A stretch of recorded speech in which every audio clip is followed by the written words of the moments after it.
You're listening to Astonishing Healthcare, the podcast hosted by Judy Health, focusing on the biggest issues affecting healthcare consumers, benefits plan sponsors, and health plans. We're covering how things truly work or don't in the U.S. healthcare system and pharmaceutical supply chain, and we're doing it in an astonishingly efficient way.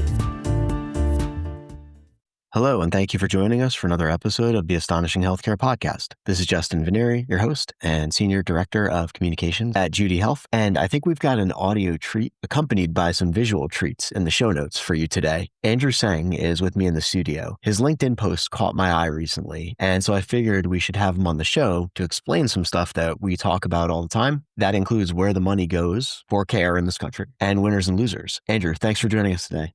Thanks so much, Justin. It's quite an honor to be here. I'm going to be honest. I'm really excited about this opportunity to talk a little bit more about what I've been sharing. I was very excited when you responded to my LinkedIn message. So it's always nice to know that people read stuff.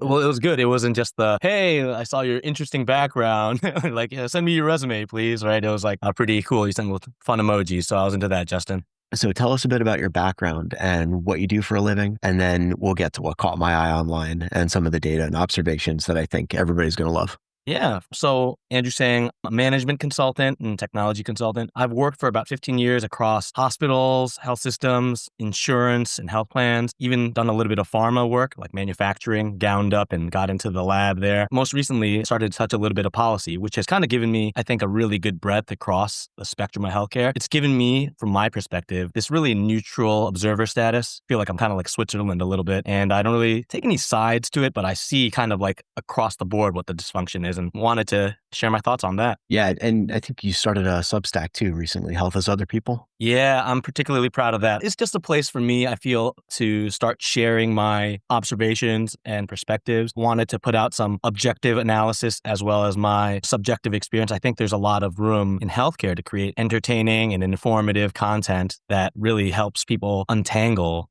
this really complicated mess we've got.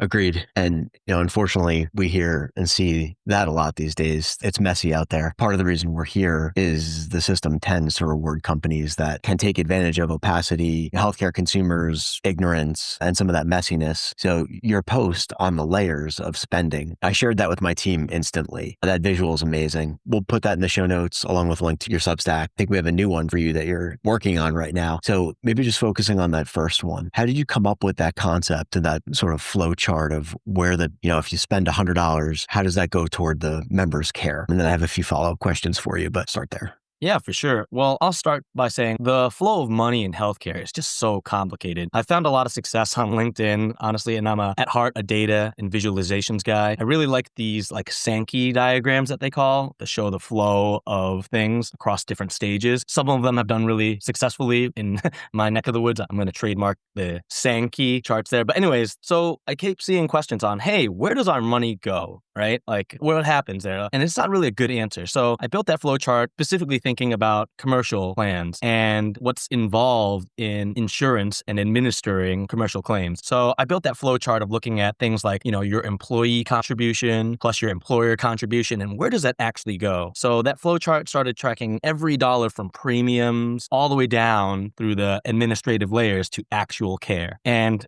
spoiler alert, I'm sure everybody knows, a lot of it disappears into these intermediate layers before a doctor even sees a patient. And are they tolls, middlemen? Can you talk us through a couple of things extracting those dollars from the plan or from the care? Well, definitely in economics, we think about things as value creation, value extraction. And it's always tricky when I say extraction, it feels bad. But, having been with a lot of administrators, I get it. But quite frankly, are these middlemen, right? Are these tolls? I think some of it is like Uber, right? Where it actually connects you to where you need to go. So there is value in that. It's funny, when the internet first came out, people were like, oh yeah, this will be the death of all middlemen. But instead, they've proliferated even more, right? You've got Airbnb. You don't book a room directly, right? You don't get a ride from a taxi direct. You go through Uber. Mm-hmm. So there's some of that too. But then there's other things for sure where there's a lot of toll booths as well. Prior auths that don't actually improve outcomes. Verifying this information that's not super important. It's just administrative burden. That's definitely a toll booth and a middleman that kind of extracts value, as opposed to some of the insurance stuff, which is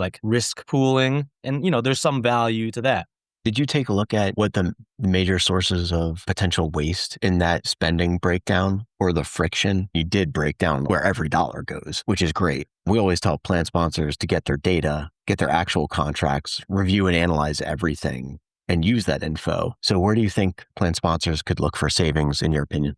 Oh gosh, I mean, it's tricky, right? For one, there's a couple things. You want to look at places that do more transparent pricing, I think. Reference-based pricing is very good because then you're able to see what things cost. There's a lot of opacity in the flow of the dollars. So I know some companies, they do like spread pricing where it's just a fixed, right? So they extract some value out of there. Very familiar with that here in the PBM world. Not us, but see a lot of spread there. Yeah, I think that's been a common theme. And you're right, in Judy Health, you guys aren't doing that, which is good because I think that's a big part of it, right? Where then you're losing a lot of where does the value actually go. So I pulled the data from like CMS's National Health Expenditure data. This is like government reported data, right? There's like an annual report. And you can see where money goes in there. To be honest, it is hard, right? You know, we've been trying to beat the drum of reducing healthcare costs in this country for a long time. And there's a lot of trade-offs there. And it's hard to really figure it out. But for one, administration, I think people can wholeheartedly agree that if there's a lot of admin that is just creating more burden from your premium dollars to patients' care, definitely not worth it. So I think employers can definitely think about ways through there, seeing really interesting trends through like price transparency or like direct contracting that are interesting ways that potentially people can save a lot more on what they spend. Do you mean for specific services like infusion or other direct contracting with providers? Like direct primary care has been around for a while. It seems to be there's more direct primary care places popping up. Is that kind of what you're referring to?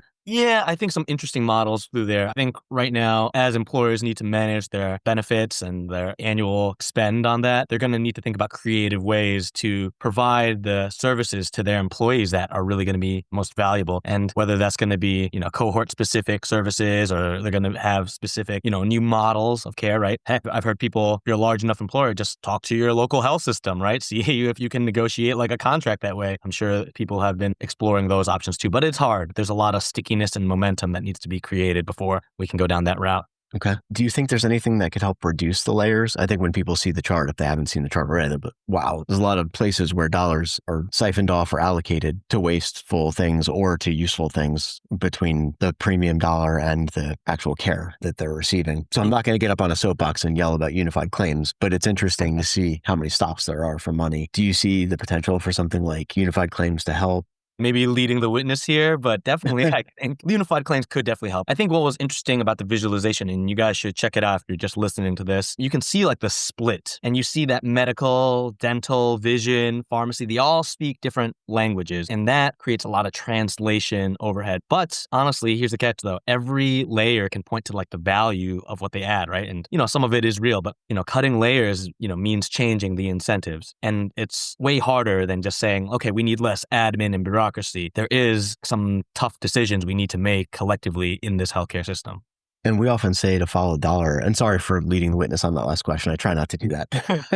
Oh, you're good. With the path you've laid out, and I agree there's value embedded in some of those flows for sure. The idea is to see who profits from what and what the return is. If there's an ROI, how do you think employers, for example, could sniff out that wasteful spending if everyone justifies their spend in different ways? Well, I'll say this for now. The first thing is the employers getting their data. I think that's what you're alluding to as well. I think that's super important is that if an employer is spending all this money, they should know what they're getting out of it. And sometimes there's the ERISA laws with the fiduciary responsibilities need to be able to see what they're spending and adequately assess what they're spending is getting the right value. And it is going to be different depending on your employee groups, so different families have different needs and things like that. So it's really incumbent and it's a lot of burden, right? Someone who's like a benefits administrator is going to need to learn a lot about healthcare if they aren't already. And I think that's a big part of sniffing out what things won't be as valuable, right? Seeing, okay, are they getting the most spend there? Maybe looking at things like high cost claimants, looking at areas where we're seeing there are high amounts of spend that they could probably better manage. Maybe through things like steerage or some kind of benefit design. And employers hold the most leverage because they're the ones signing the checks. They should think about how they're spending that money and ultimately reduce healthcare costs in the US. I think it's a good point that they do have a lot more leverage. And I think they know that, but I think sometimes they're just busy. They have a lot of other stuff to worry about aside from health benefits too. Yeah. So you've worked with providers, systems, payers across the country. Curious if you see anyone doing things particularly well that you'd like to highlight, or if you want to highlight the things you're seeing that make sense or are working with or without names is totally fine.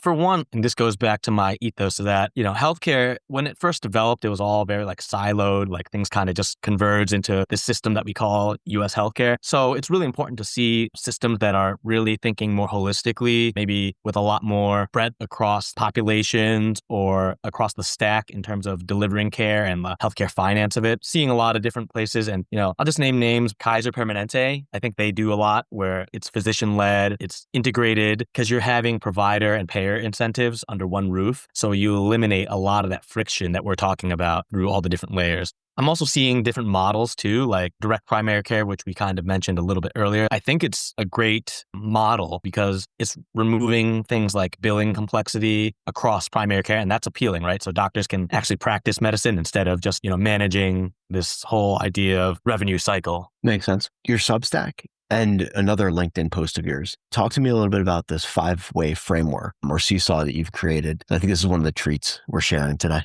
One of the things that I've done across my career has been across different stakeholders, so provider, payer, pharma, and so forth. And one thing that I thought was funny is just breaking out the different stakeholders that way and thinking about, okay, who benefits or who has different incentives in these models. One thing I ended up doing was creating a little app called the Healthcare 5-Way Seesaw. I've always thought about it as a cheeky little thing. Everybody knows what a seesaw is, but like a 5-way seesaw, you're like, okay, what does that mean? Like, how do things shift up and down, right? So I thought it was like a sticky idea and it was cool. Some folks reached out to me, policy folks or different people who do research, and they were like, this is like a really fun way to think about it. So from this app, I'm able to put in different scenarios and it uses AI to model out what might happen to each stakeholder depending on the scenario. And you can start to see like the second order and like third order effects of things. So I thought that was like a fun little app to use. Which scenario did you start with out of curiosity? One of the things is people were talking about AI and I had built this on AI. There's a lot of momentum around AI-powered prior auths. So I think they announced that at AHIP a couple months ago. Yeah, we're going to start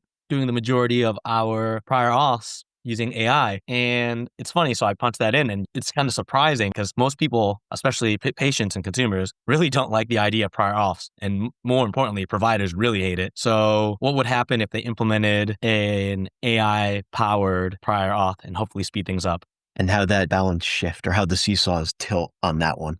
Well, I mean, this is just like a projection. If I could predict the future, I would be doing a lot more. Oh, yeah. Be on the beach is the old saying. Yeah. But as far as that goes, it is surprising because you see with that, actually the patients and providers don't get as big wins as payers might, right? Because for payers, they reduce a lot of costs in reviewing prior auths and they have faster processing and more consistent decision making. But providers, this is a big workflow disruption for them. So if they get a bunch of AI denials, they got to handle these escalations, right? So I'm sure provider orgs will have different carve outs for different delays so that they can kind of catch up operationally. But what's really surprising is that the patients, right? Like, yeah, this is great that, faster decisions will be made, but there is a risk that AI then has inappropriate denials in place. So then, you're up arguing against a machine trying to appeal different, treatments and services.